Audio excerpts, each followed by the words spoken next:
The international break is finally over, and if you're like me, I found it so boring. I can't believe I've missed this Manchester United side that much, considering they've let me down this season. But if you're just like me and just gassed that football is back, Premier League football is back this weekend, smash that like button, because United do play Sheffield United tonight, and we're going to get into the lineup ahead of that game. But before we get into the lineup and preview ahead of Sheffield United tonight, I want to talk a little bit about transfer news floating around.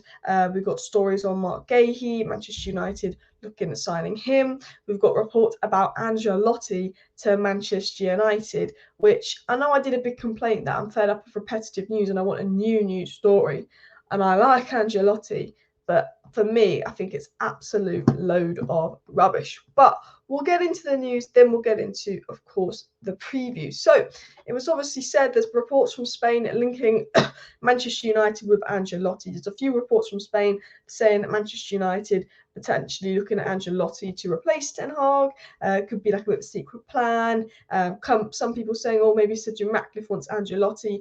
I'm going to be honest with you guys. I don't believe this. I think this is more BS than the ITKs pretending they knew stuff about Qatar on Twitter. From what I know, Manchester United are backing Ten Hag. Jim Ratcliffe, if successful, is backing Ten Hag. Manchester United are going to give Ten Hag time, and Ancelotti's been rumoured to Brazil.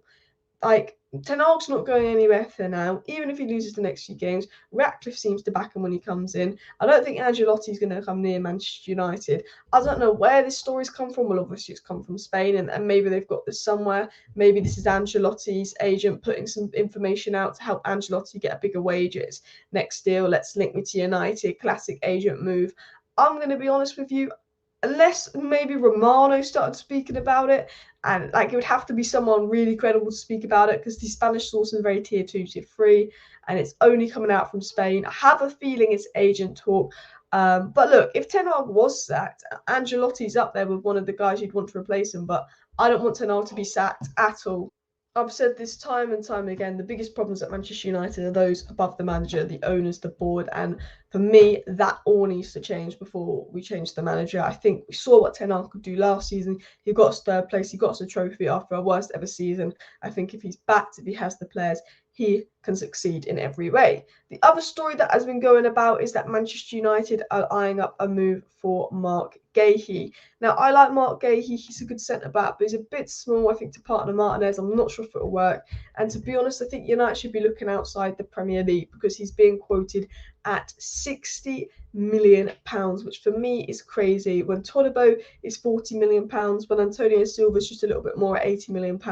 If we're going to go big, we go for Antonio Silva. If we're going to go budget, we'll go for Todibo. Because as much as I like Mark Gahey, I think that Todibo and Antonio Silva are more of around replacements, bit more physical, with partner Lisandro Martinez a lot better. We've been linked to a lot of centre-backs, and I like all the centre-backs we've been linked to, but I think names like Mark Gahey are a bit like Tapsoba. Well, I like the guy, but out the names we've been linked to, I think there are better options out there. And the final story came out from Romano, basically being said, as far as he's aware, Sancho isn't going to apologise, and that he is pretty much over at United. So that is the news roundup. Now let's get into the preview ahead of the Sheffield United game. So how are United like to line up? Onana will be in goal. Ten Hag made a few comments in his press conference about how Onana is a good keeper. We know he's a good keeper. He now's got time to show that, blah, blah, blah. There's rumours that Onana's going to be dropped, but that's not the case. Delo will be coming in at right back here. Boom. Because Wan-Bissaka is expected back in November. But again, the fullback situation at United is dire. But we had a massive boost with Reguilon coming back. And you know what? I was one of those people when we were signing Reguilon. I thought, are you serious? Are you serious for getting Reguilon in? I'm so glad we got Reguilon now, because obviously Malacia and Luke Shaw out for a long time. So I'm actually relieved that we've got Reguilon, because when he's played, he's actually been pretty good. And do you know why I think Reguilon's been good when he's played? Because I think a lot of these players at United are so comfortable. They feel like they've made it. They don't feel like they need to, I guess, prove themselves anymore. They feel too secure. Whereas Reguilon, he's the third choice at Spurs. He's like I need to prove myself. I need to play. I need to take it. Like Mesbury, Mesbury and Reguilon are players that when they got a game for United, they knew that they might not start the next game if they're poor. And I like Reguilon because the effort and attitude he's shown is brilliant. Maguire ahead of Lindelof. Now, I'm not sure who Ten Hag's going to play, but Varane is back. So obviously Varane is going to play. And it's either going to be Maguire or Lindelof left centre-back. Now, Erik Ten Hag obviously prefers Lindelof, which is fair enough. But Lindelof's form has been iffy. I know that Lindelof's very shaken up since international break.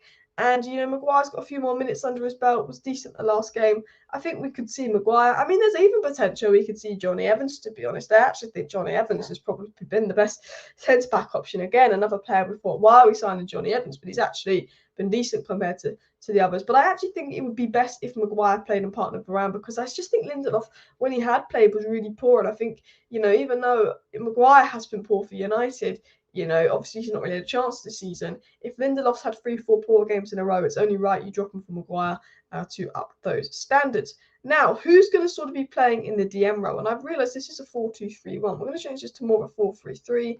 And it's obviously going to be Amrabat. Now, if you're not aware, Casemiro is injured. Now, there's people say, could Maino play here?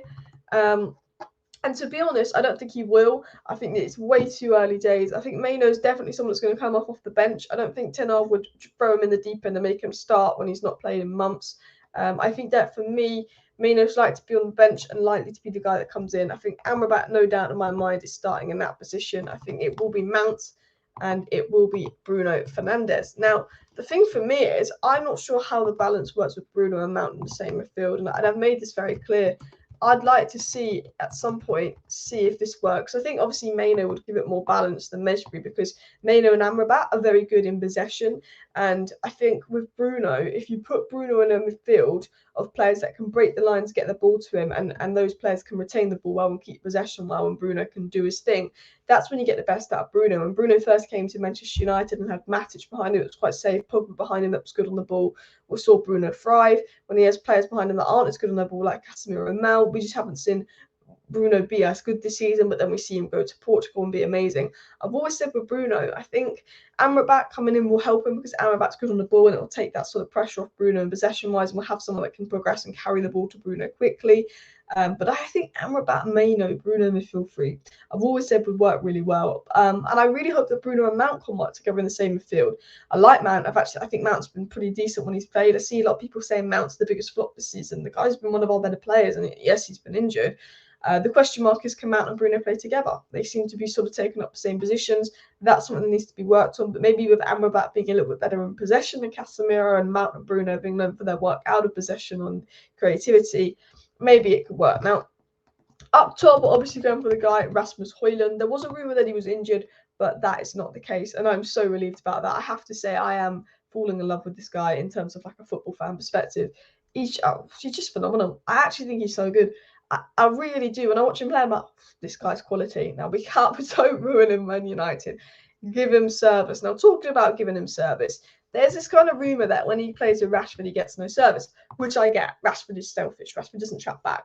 But, Rashford's got, pretty much assisted him for nearly every single goal. So, I think Rashford will play on the left wing. One, because he had a good goal for England. He might get that confidence in him.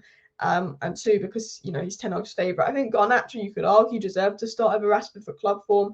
But I think that international goal, and it was a really good goal by Rashford on international duty, he's going to give him the break. And the question mark is who plays right wing. You never know. We could put Maino or Mesbury in the midfield, or Eriksen in the midfield, and then there's Bruno out wide. Ten Hag again in his press conference said that Bruno Fernandes is very good out wide. But I think it will be Anthony. And look, I don't think as an individual player, Anthony is brilliant. I don't think Anthony's that good of a player, but I think as a team player, as a squad player, he makes us play better. I've always said this. I can't explain it, but we always look better when Anthony's in a team, because he follows the instructions of the way that Ten Hag wants to play. He presses. He's in the right position. He's a system player. And maybe once we actually got the signings in and became a possession-based side rather than the side that is half counter-attack, half possession, maybe Anthony would look much better, because we saw that he was actually really good in that Ajax side. And Anthony was good for Ajax. He's just not been good for United. And I think that Anthony, one-footed, predictable, frustrating, but as a player. But I generally think the team plays better when Anthony plays on the right-hand side. He always seems to want to get on the ball. He doesn't shy away from it. Puts a few crosses in. I think, when a lot of people don't like Anthony, a lot of people don't like Mount, but when we were playing, we didn't have Anthony and Mount. Our pressing numbers were our off the ball up was up, And we're seeing this season from United that off the ball work is crucial. So I think that will be the lineup going into the game. I'd love to see Garnacho giving a go on the right-hand side, see how he does as well. And then hopefully Amad Diallo should be back soon. But yeah, that is the lineup I expect Tenard to play. I wouldn't be super shocked maybe if Lindelof gets in there over Maguire. But other than that, I think that is probably nailed on as United's lineup ahead of Sheffield United. Do let me know your score predictions for Manchester United versus Sheffield United down below in the chat. I think that we are going to win this 2-1. If we lose, bring back the international break. I can't believe I'm saying that. Thank you for watching. Please do hit that like button. Of course, subscribe down below if you're new. Share the video. See you next time.